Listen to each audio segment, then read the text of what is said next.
Hello, everyone. Welcome to this live stream. There's also some very important developments that have just happened in the Strait of Hormuz, which I think were worth a look at. Now, the US basically denied reports from the Iranians that had said that they had fired missiles in the direction of some US Navy vessels that have been supposedly harassing other neutral third-party ships.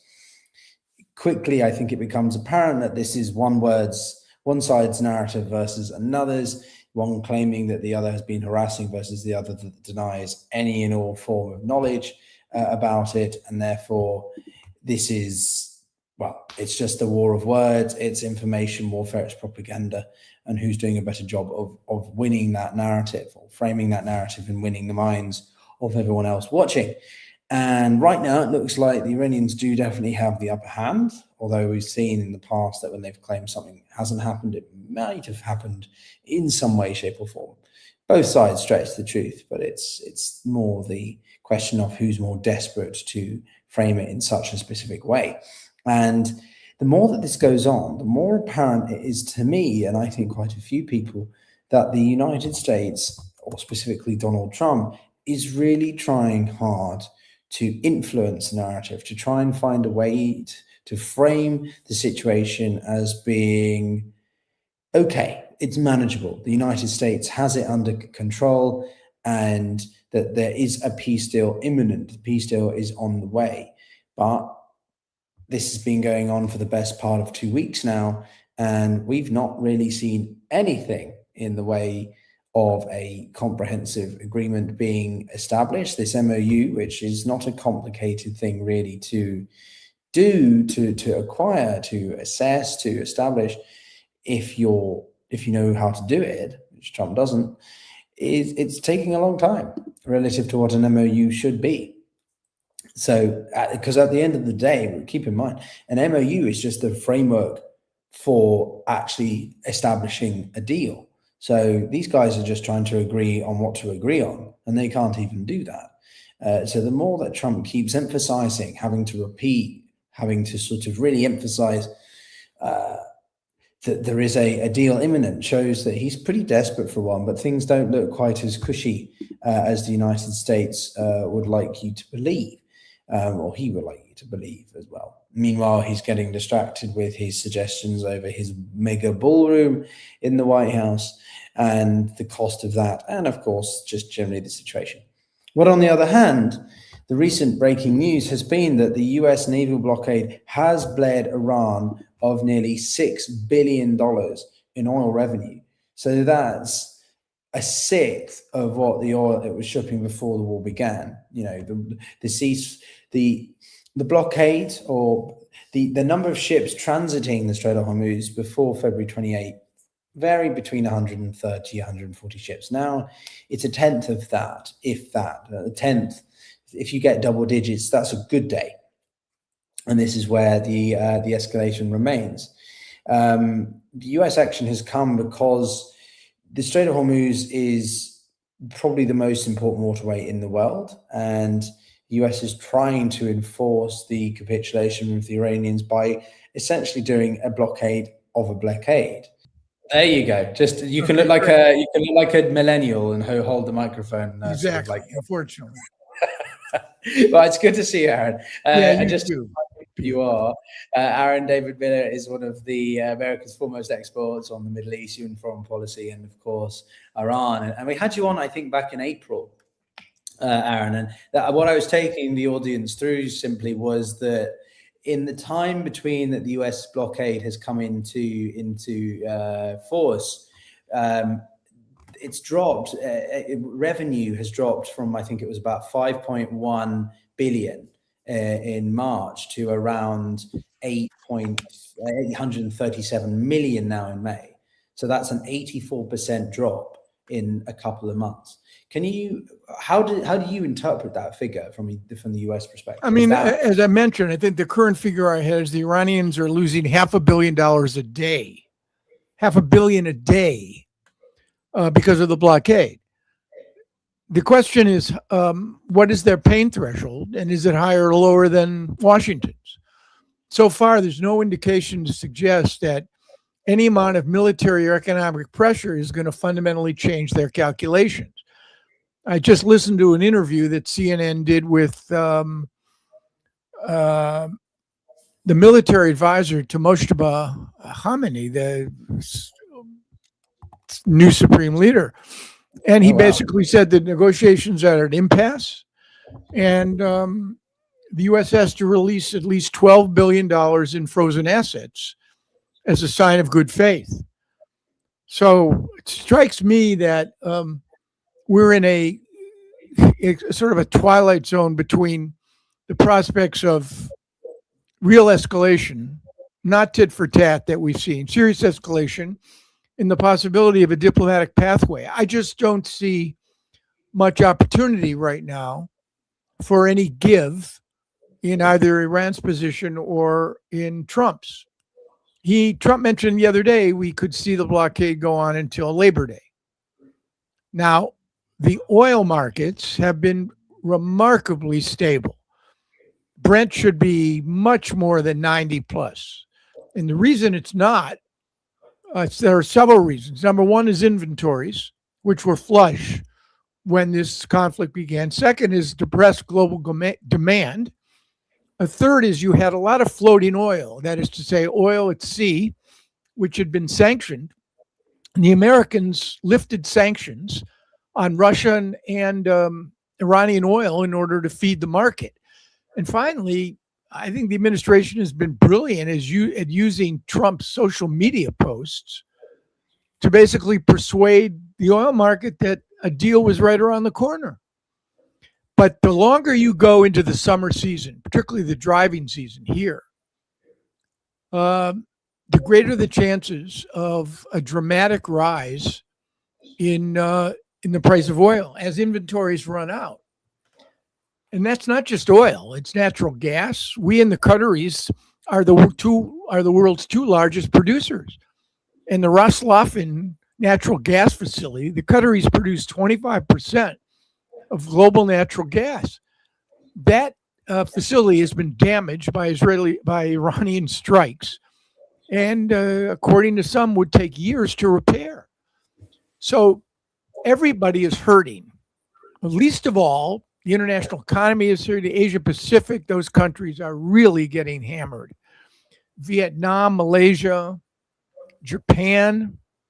The Americans are relatively, by and large, relatively well insulated. Gas was down 20% a gallon last week. The stock market was up 1.6% yesterday. The employment numbers came out today showing robust growth. I'm telling you, this guy Trump has only one constraint: his fear of being seen to be a loser, a sucker, and an emboldener of a regime he wanted to undermine. And until he gets a deal, quote unquote, something that he can claim success, we're not getting out of this. So what I hear is quite a few different strands there from Johan. Also, point of note, if you take the microphone a little bit further away from your mouth, because then you won't get quite so much breath on them. I just want to make sure you can hear me now. Can you hear me it's now? good. Right. Yeah, you're good. No, as I say, I hope you enjoyed your moment as a Gen Z influencer. It was good. Right, it's a moment. No, it's fine. But I'm interested, therefore, because on the one hand, you talk about the incredible craftsmanship of Trump to use, or his team to use, his social medias to sort of keep the markets less volatile. But then on the other hand, there seems to be, to me at least, a tug of war between Trump's ego and the regime's survival.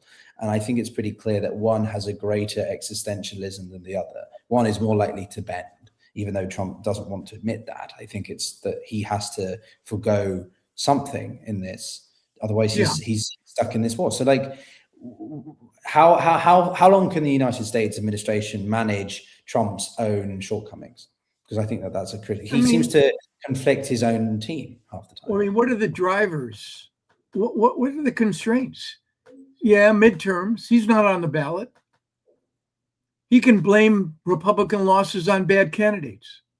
He's already mad at the Republican Party because they're challenging him. Mm-hmm. So is he worried about the average American, the affordability issue? He's already spoken publicly. He says he's not. I'm telling you, I think the biggest constraint is his fear of being deemed to be a loser. And to avert that, he needs something. He needs to be able to spin a win that isn't just spin.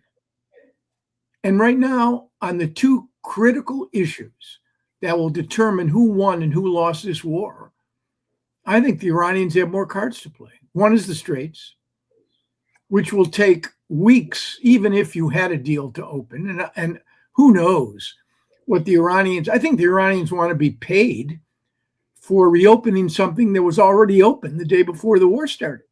They want unfrozen assets, billions. Is he going to give that to them? That would be a real sucker play. The second is enrichment. He said today that he's not worried. We don't have to, he said, we don't have to go get the HEU. We know where it is. Well, I think he's making a virtue out of a necessity. Going to get that HEU would raise serious risks of casualties on the American side. You need a large force deployment because you'd have to cordon off an area and dig that stuff out. That's going to take time. This makes me think of Karg Island. It makes me think of all the idea of specialist forces, 4,000 troops being used somehow to seize the enriched uranium, right? All those discussions, I think that's around about the time we first spoke, have largely evaporated, unsurprisingly, I think. But what is the play then? From my understanding, the Iranians threatened to fire actual missiles. They fired warning shots, they claim earlier today. The CENTCOM have denied that. So it just seems to me like it's all about the war of words, the psychological warfare, smoke and mirrors play than it is actual engagement at this point. Or do you think? Yeah, I mean, well, you're poised between no diplomacy. No diplomacy and no negotiation. I think I triggered someone in the White House with that question. Right. But when we hear news of strikes, right, launching missiles at the U.S. Navy, is that not something that could jeopardize the entire peace process? Then, well, that's more about if either intentionally or unintentionally, somebody institutes or deploys a major military move, which essentially goes beyond some sort of proportionate response, either by accident or intentionally. You get a mass casualty event. One of these missiles hits an American base and 20, 30 Americans are killed. Trump's already said if Americans are killed, he'll escalate.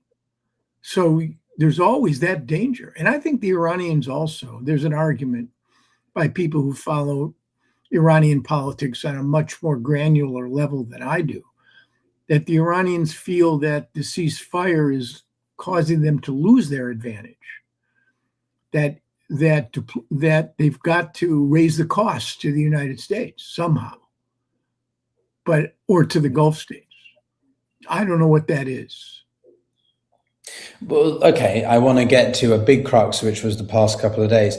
Some people have claimed that they had sources that suggested the Iranians were capable of getting a nuclear bomb, or that they had one already, and that this information was made aware to the White House. Have you heard about this, or is this completely nonsense? No, I haven't. And I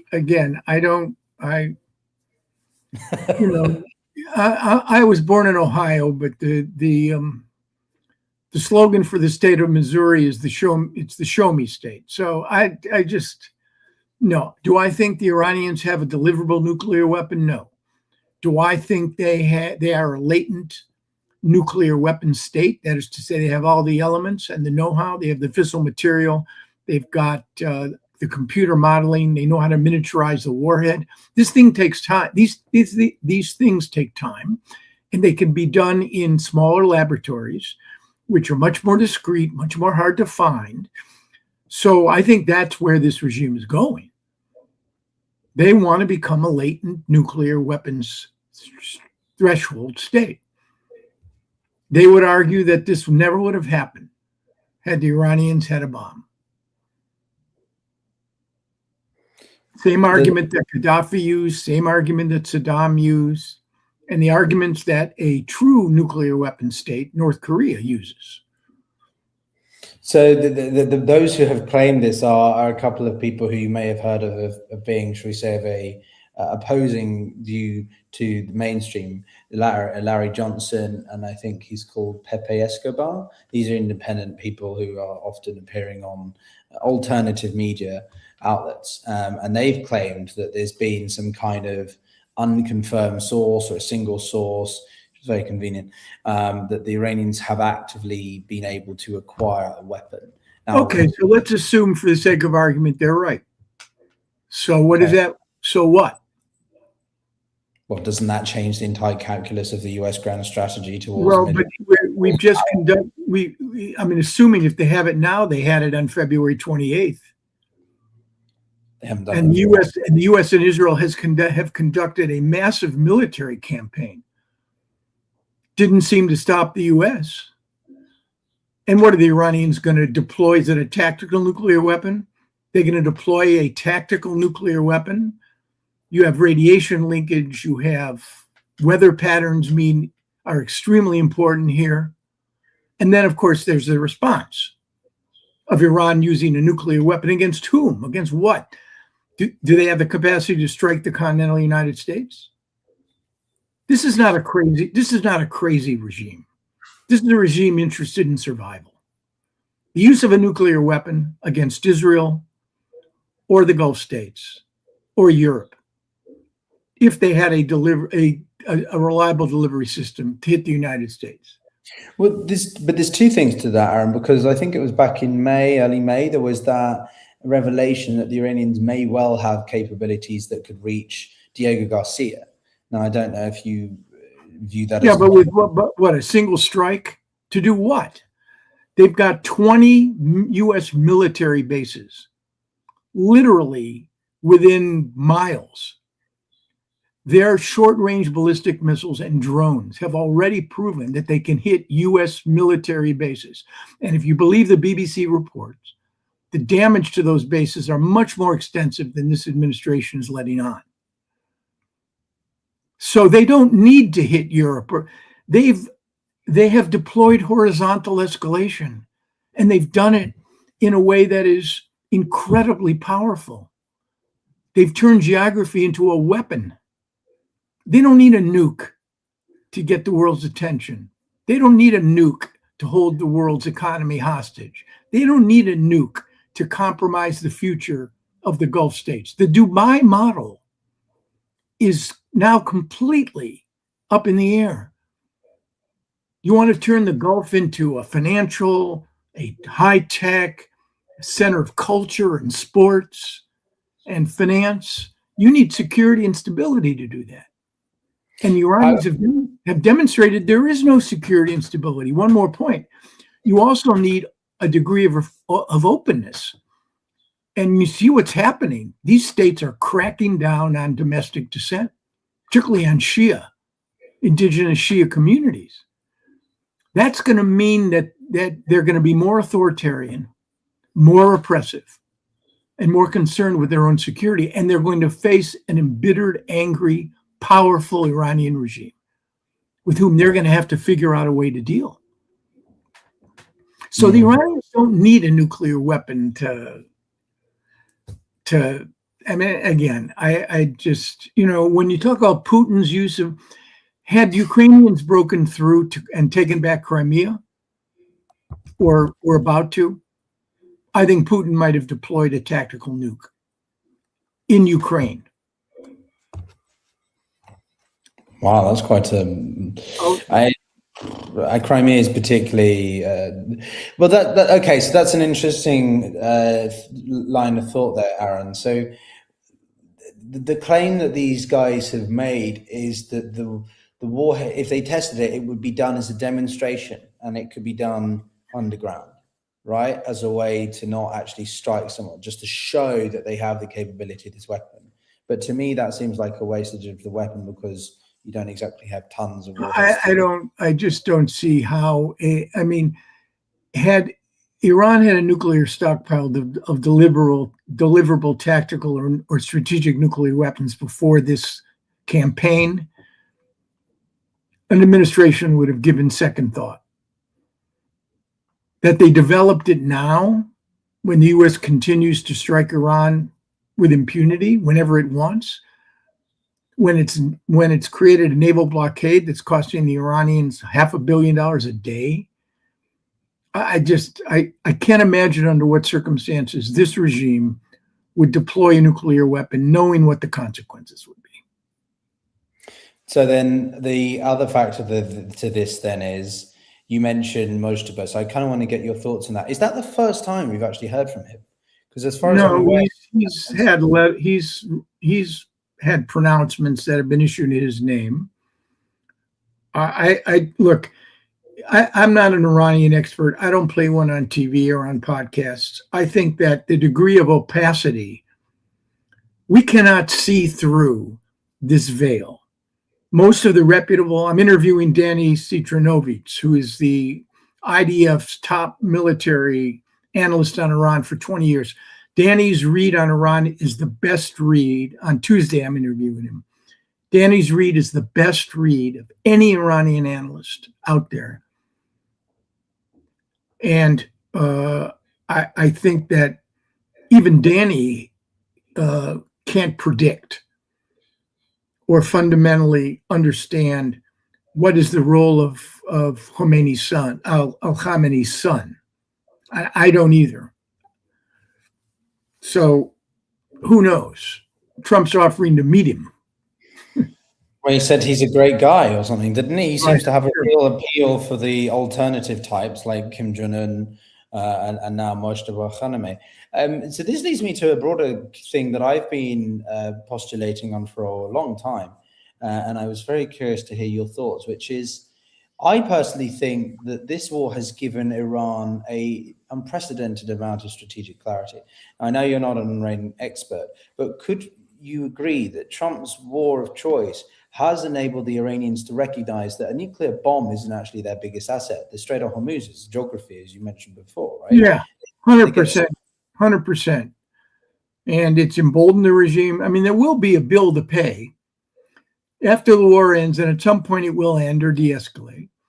You're going to see protests again to a regime that has less legitimacy. Maybe you have a rally around the flag effect now because of the war, but the economy is in shambles.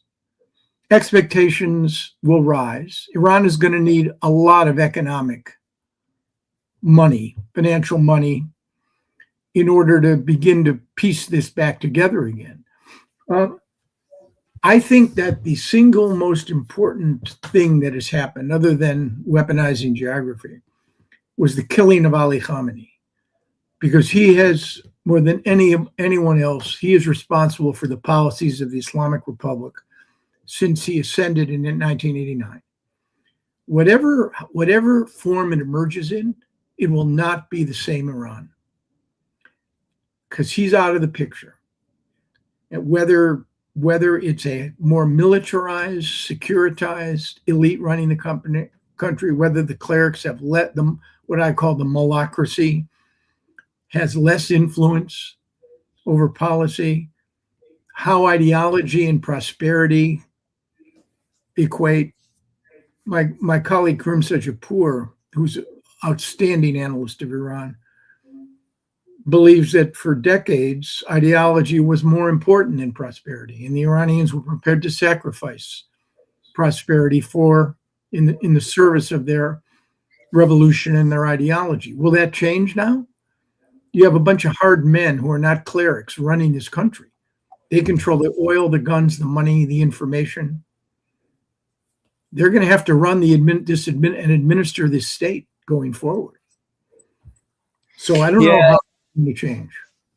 No, I've wanted to get Karim on for a while, actually. His takes are some of the most astute, I think, of anyone I listen and watch.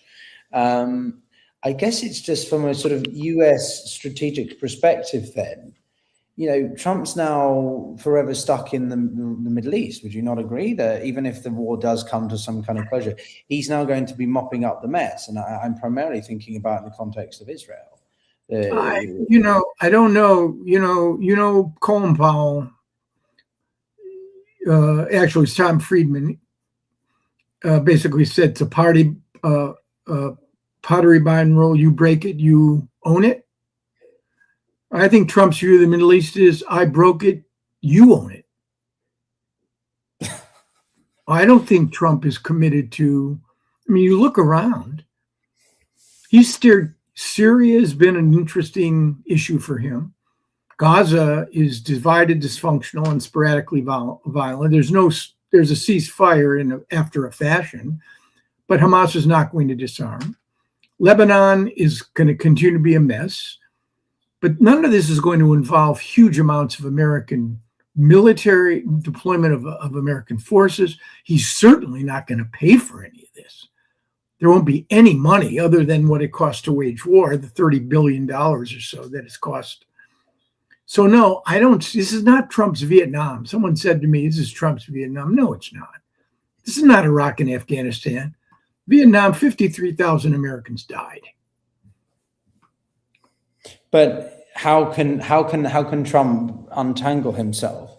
It's the straits, Pyotr. That's the issue. The ultimate disposition of whether he wins or loses won't hinge on the nuclear issue, because whatever gesture the Iranians make, it won't be enough to validate his notion that Iran will never have a nuclear weapon. I think this bunch basically is going to accelerate their desire for a weapon. No. Who controls the straits will be the single most visible manifestation of who wins and who loses. And right now, if the war stopped today, this is a strategic defeat. Epic fury is epic disaster. Epic failure. Come on, use some alliteration there. Epic failure. So one other point that's worth making, as the Arab world continues to melt down, and as the Gulf states, who are the biggest losers in this, I would make a point to you and your listeners that if you were to ask me who are the three most important states in this region today, I would say without hesitation, the three non-Arabs: Israel, Turkey, and Iran. They all have tremendous economic potential. They all have very adept militaries and security organizations. One is a member of NATO. One is still America's closest ally. And the third has demonstrated that it is still a regional power. The three non-Arabs, for good or ill, are the only states in this region that can project their power in a meaningful way beyond their borders. You might add the Emirates to that, but it's a matter of scale here. You can't compare the UAE to Israel, and you can't compare it to Turkey, and you can't compare it to Iran. But Turkey's always had a very sidelined approach ever since his Erdogan's effort at neo-Ottomanism. Sort of a lot of Middle Eastern states were like, we're not overly keen on that. Israel seems to be increasingly hemorrhaging its relationship with the US, or at least Netanyahu's pushing it with Trump. I don't know if you'd agree with that. Iran, it has a lot of potential, but the economy is shot now. I'm surprised that you say that there. They're all keepers. They're highly functional states. And when you compare them to the following states: Lebanon, Syria, Iraq, Libya, Yemen. Come on, who are we kidding here? These are 5 Arab states that are either in state failure or profound dysfunction. There was a time, Pyotr, when Egypt, Syria, and Iraq were the 3 most powerful states in this region. They defined the Arab-Israeli conflict. They defined external relations with the great powers. Where are they? They're all offline.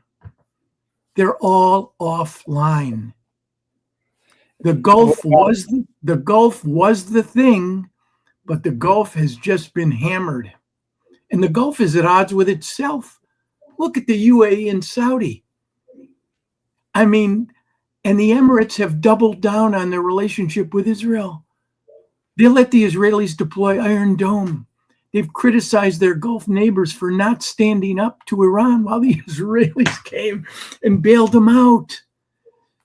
We got to wake up and smell the coffee here. The Arab world is melting down. Power and functionality resides in these three states, and they're not going anywhere. I rest my case. They all have challenges. They all have big problems. 100%.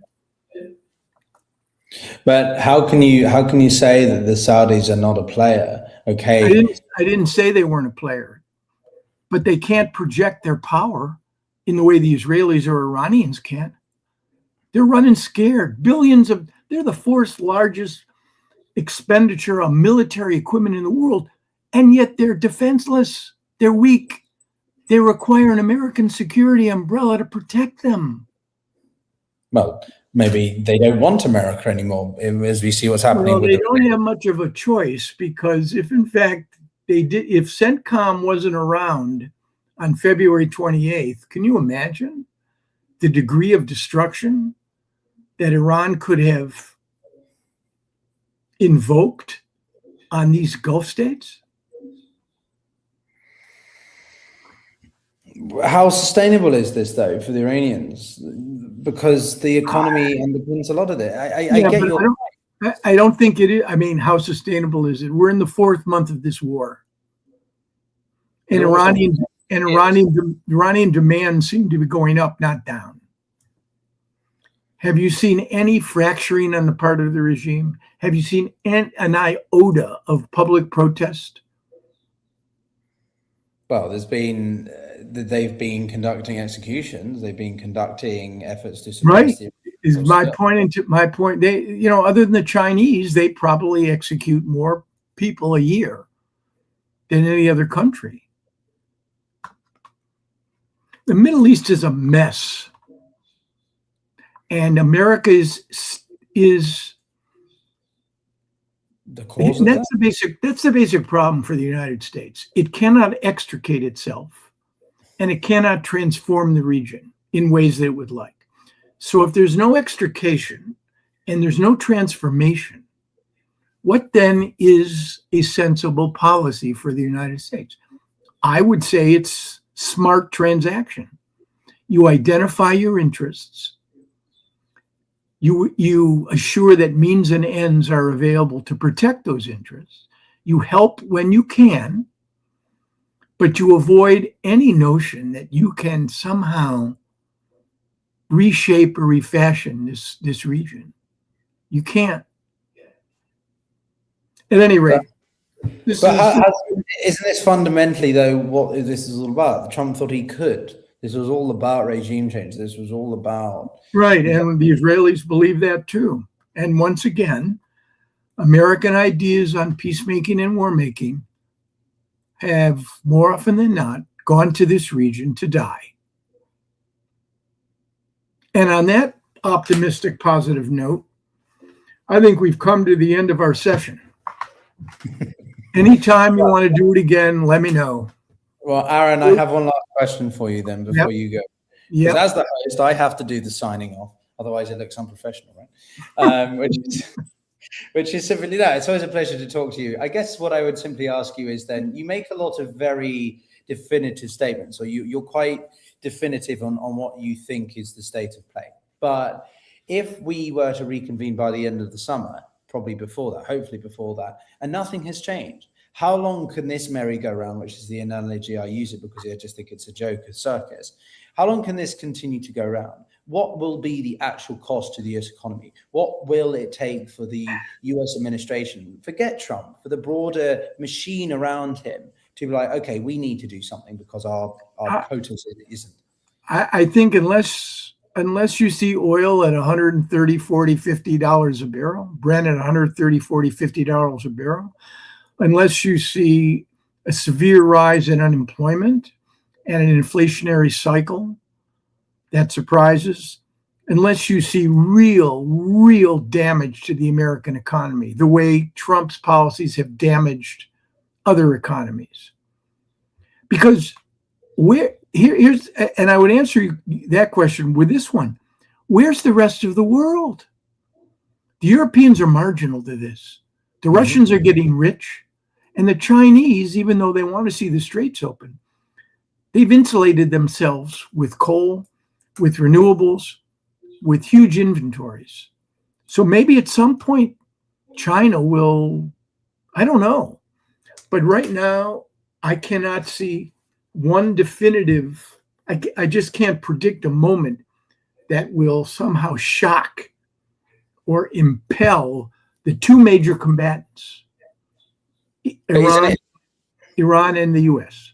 Isn't it about Israel and Netanyahu's willingness to do stuff in Lebanon? In your 24 years of State Department experience dealing with Tel Aviv, as well as during the time that the Islamic Republic was becoming the force that it is today, hasn't that taught you anything about where this could go because of it? No, because Lebanon's problems will survive this conflict. Gaza's and the West Bank's problems will continue. The 5 Arab states I mentioned will continue to cope with failure and dysfunction. The 3 non-Arabs will continue about their merry way. This is a region of the world which cannot be resolved. There's no transformation here. I can't identify for you a single problem in this region that has a definitive or comprehensive solution. Not one. Well, on that cheery note, it's time to end. Aaron, thank you so much for your time. We'll do it again, Aaron. Thanks so much for having me. Thanks so much, Aaron. Great to see you as always. Take care.